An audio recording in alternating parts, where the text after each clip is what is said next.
Dear students, today we are going to discuss the topic about production and properties of cathode rays.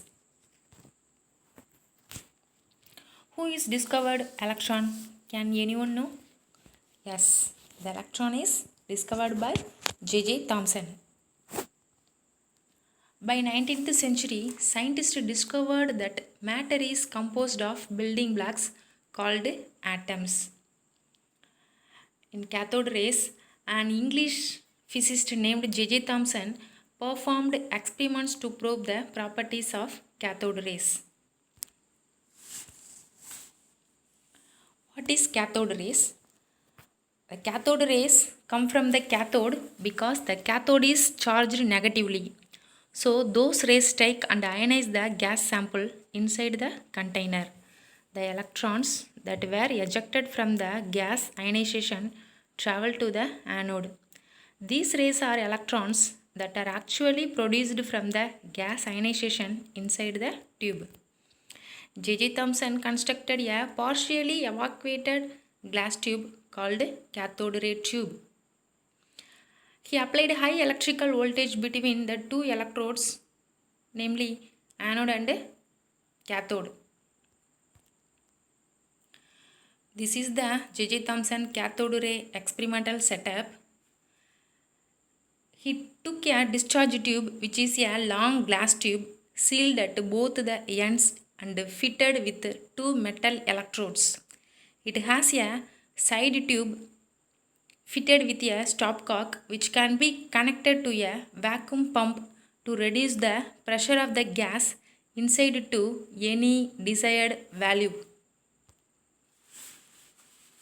When high voltage of about 10,000 volt is applied between the electrode, when the gas pressure inside is 1 atmosphere, no current flows between the electrodes.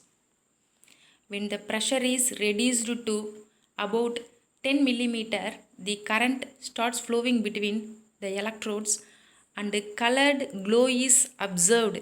The color depending upon the nature of the gas taken. When the pressure is further reduced to 0.01 millimeter, the glow between the electrodes disappear, but the current continues to flow, and if a perforated anode is used, a faint greenish glow is observed on the glass walls behind the anode. This shows that some invisible rays are emitted from the cathode which passed through the holes of anode and struck the wall. These rays were called as cathode rays.